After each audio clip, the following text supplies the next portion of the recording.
Nos encontramos al inicio de uno de los tiempos litúrgicos que conocemos como tiempo fuerte o tiempo de conversión, la Cuaresma. En él la Iglesia nos invita a discernir mejor la intención fundamental de nuestro corazón, que hay en nuestro interior cuando hacemos las cosas que hacemos. Las prácticas cuaresmales de ayuno, abstinencia, oración y limosna nos introducen en un camino de vida espiritual. Sabemos que este tiempo hace alusión a realidades que afectan al pueblo de Israel y a la vida de Jesús. Por eso, las tentaciones del desierto siguen teniendo actualidad. Tienen que ver con los cristianos conscientes de sus responsabilidades en el pueblo de Dios y con los que ceden ante las distintas formas de seducciones contemporáneas. Lectura, Salmo y Evangelio de hoy domingo, 9 de marzo del 2025. Lectura del libro del Deuteronomio capítulo 26, versículos 4-10. Moisés habló al pueblo, diciendo: El sacerdote tomará de tu mano la cesta con las primicias de todos los frutos y la pondrá ante el altar del Señor, tu Dios. Entonces tomarás la palabra y dirás ante el Señor, tu Dios: Mi padre fue un arameo errante, que bajó a Egipto, y se estableció allí como emigrante, con pocas personas, pero allí se convirtió en un pueblo grande, fuerte y numeroso. Los egipcios nos maltrataron, nos oprimieron y nos impusieron una dura esclavitud. Entonces clamamos al Señor, Dios de nuestros padres, y el Señor escuchó nuestros gritos, miró nuestra indefensión, nuestra angustia y nuestra opresión.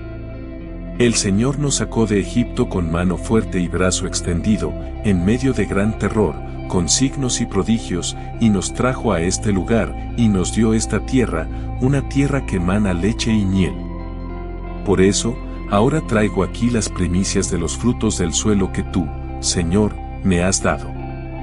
Los pondrás ante el Señor, tu Dios, y te postrarás en presencia del Señor, tu Dios. Palabra de Dios. Salmo responsorial 90. Respondemos: Quédate conmigo, Señor, en la tribulación.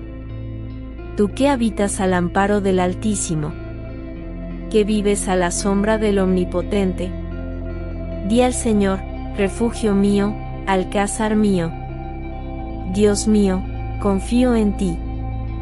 Respondemos: Quédate conmigo, Señor, en la tribulación. No se acercará la desgracia, ni la plaga llegará hasta tu tienda, porque a sus ángeles ha dado órdenes, para que te guarden en tus caminos. Respondemos: Quédate conmigo, Señor, en la tribulación. Te llevarán en sus palmas, para que tu pie no tropiece en la piedra. Caminarás sobre áspides y víboras. Pisotearás leones y dragones. Respondemos: Quédate conmigo, Señor, en la tribulación. Se puso junto a mí, lo libraré. Lo protegeré porque conoce mi nombre. Me invocará y lo escucharé. Con él estaré en la tribulación. Lo defenderé, lo glorificaré. Respondemos: Quédate conmigo, Señor, en la tribulación. Segunda lectura. Lectura de la carta del apóstol San Pablo a los Romanos capítulo 10, versículos 8-13. Hermanos, ¿qué dice la Escritura? La palabra está cerca de ti, la tienes en los labios y en el corazón. Se refiere a la palabra de la fe que anunciamos. Porque, si profesas con tus labios que Jesús es Señor, y crees con tu corazón que Dios lo resucitó de entre los muertos, serás salvo. Pues con el corazón se cree para alcanzar la justicia, y con los labios se profesa para alcanzar la salvación. Pues dice la Escritura: Nadie que crea en él quedará confundido. En efecto, no hay distinción entre judío y griego, porque uno mismo es el Señor de todos, generoso con todos los que lo invocan, pues, todo el que invoque el nombre del Señor será salvo. Palabra de Dios. Evangelio del día. Lectura del Santo Evangelio según San Lucas capítulo 4, versículos 1 a 13. En aquel tiempo, Jesús, lleno del Espíritu Santo, volvió del Jordán y el Espíritu lo fue llevando durante 40 días por el desierto, mientras era tentado por el diablo. En todos aquellos días estuvo sin comer y, al final, sintió hambre. Entonces el diablo le dijo: «Si eres hijo de Dios, di a esta piedra que se convierta en pan». Jesús le contestó: «Está escrito, no solo de pan vive el hombre».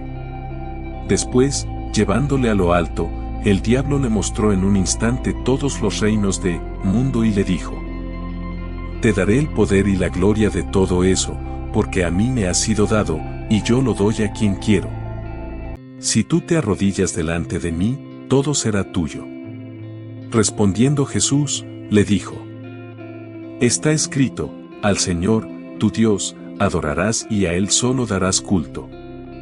Entonces lo llevó a Jerusalén y lo puso en el alero del templo y le dijo: «Si eres hijo de Dios, tírate de aquí abajo, porque está escrito, ha dado órdenes a sus ángeles acerca de ti, para que te cuiden, y también, te sostendrán en sus manos, para que tu pie no tropiece contra ninguna piedra». Respondiendo Jesús, le dijo: «Está escrito, no tentarás al Señor, tu Dios». Acabada toda tentación, el demonio se marchó hasta otra ocasión. Palabra del Señor. Reflexión del Evangelio de hoy. La fidelidad a Dios nos otorga la liberación de la Pascua. La Cuaresma es uno de los tiempos litúrgicos más determinantes de la vida cristiana porque nos prepara para celebrar la Pascua, es decir, la muerte y la resurrección del Señor. Alguna vez hemos oído que se llama Cuaresma porque recuerda el número 40, bien los 40 años del pueblo en el desierto antes de entrar en la tierra prometida y gustar definitivamente la liberación de Egipto. O bien los 40 días en que Jesús se nos presenta en el desierto preparándose, como el pueblo, para su gran misión. Dios libera a su pueblo. En este primer domingo de Cuaresma nos encontramos, primeramente, con una lectura muy significativa, porque es uno de los textos más primitivos del Antiguo Testamento. En esa lectura se nos da una confesión de fe, lo que el pueblo creía y repetía frecuentemente, que ellos son descendientes de un arameo errante, un hombre oriental, nuestro padre Abraham, que lo dejó todo por el Dios que se acercó a los hombres para reconducir la historia de la humanidad, que había perdido su rumbo. La confesión de fe, aparentemente, es pobre, porque es una fórmula y como tal no ofrece detalles, pero tiene la fuerza de la experiencia vital. De los que consideran que su vida tiene una orientación determinada y determinante. El pueblo descendiente de Abraham ha pasado por numerosas vicisitudes hasta ser un pueblo, una nación. Importante es poner de manifiesto también que todo se lo deben a Dios. No a un Dios innominado, sino a un Dios que se compromete en la historia de un pueblo concreto y de una comunidad concreta. Ese pueblo es Israel, quien ha dado a la humanidad una de las experiencias religiosas más radicales, porque es un pueblo que ha sentido la liberación de Dios. Ha sido Dios quien se ha hecho notar primero, quien buscó a este pueblo, no ha sido el pueblo quien buscó a Dios. Es verdad que este no es un privilegio de elección para encerrarse en el mismo, ni para presumir orgullosamente, ya que debe abrirse a todos los demás pueblos y naciones para que conozcan a ese Dios, Yahvé, liberador de Israel y liberador de todos los hombres. Todo lo expresa el Deuteronomio en esa formulación de su fe más radical. Toda la humanidad, en Cristo. La segunda lectura es muy expresiva, es confesión de fe también, pero va mucho más allá de lo que Dios puede hacer por nosotros. Lo que hizo con Israel es solamente una pequeña manifestación de lo que ha proyectado sobre todos los hombres. Y eso que piensa hacer con nosotros, lo ha hecho con Jesucristo, su Hijo, a quien ha resucitado, lo ha liberado de la muerte. Es eso lo que nos espera a todos de parte del Dios de Israel y del Dios de Jesucristo. Todos, judíos y paganos, deben encontrarse en ese Dios resucitador, porque hemos sido llamados a la vida verdadera. Ese es el sentido de la Pascua cristiana que marca todo el horizonte de este tiempo cuaresmal. En las manos de Dios. La lectura del Evangelio de Lucas nos expone el relato de las tentaciones, una de las narraciones más expresivas, aunque bien es verdad que no exenta de dificultades. Podemos resumir así el significado del Evangelio: Jesús afronta 3 tentaciones. Esto viene de la tradición. No es que el número 3 sea determinante y no se explica solamente recurriendo al pueblo en el desierto, aunque es posible que esa es la inspiración de este relato. Pero en definitiva son el simbolismo de toda la lucha entre el bien y el mal, entre la elección de uno mismo y la opción por Dios. Todas las tentaciones tienen como objetivo, en definitiva, romper la comunión con Dios. Para Lucas, Jesús es el nuevo Adán, como se expresa por su genealogía, por eso no tiene otro proyecto de vida que el vivir la comunión con Dios, que el primer Adán había perdido. Lucas ha leído esta escena de la tradición según su perspectiva personal. Para él no se trata especialmente de releer en Jesús las pruebas del desierto, como en el caso muy evidente de Mateo. Y ni siquiera de contemplar a Jesús vencedor sobre Satanás como el Mesías que rechaza el mesianismo glorioso y político.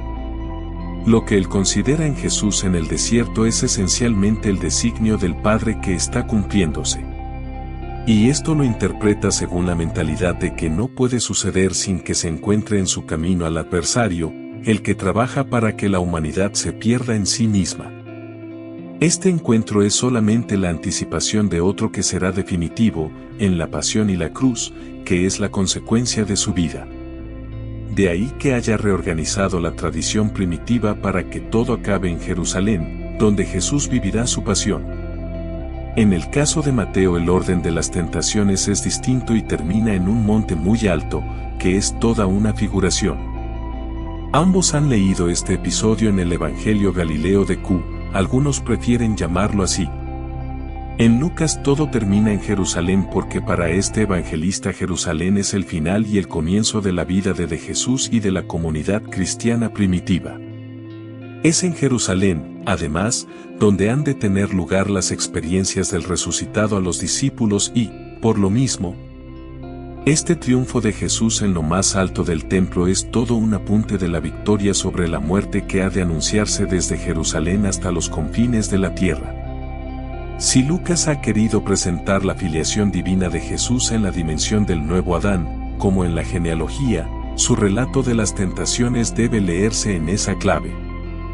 De ahí que su cristología, con sus intereses parenéticos, no es descriptiva, sino que busca llevar a la comunidad las posibilidades de vivir una experiencia como la de Jesús. La iglesia que escucha este relato, la comunidad, vive también bajo el Espíritu, como Jesús, y es conducida por Él. Por eso, bajo esa experiencia, los poderes del mal también quieren envolverla en una carrera ciega hacia una desobediencia radical a Dios.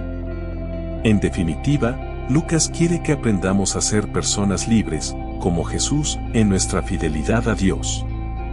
Porque Dios es para el hombre, como para Jesús, el que garantiza nuestra libertad y nuestra realización. Antes de irte, recuerda dar me gusta, suscribirte, activar la campanita y compartir con las personas que te rodean, para que todos tengan el privilegio de escuchar la palabra de vida eterna. Dios te bendiga en el nombre poderoso de Jesús. Amén.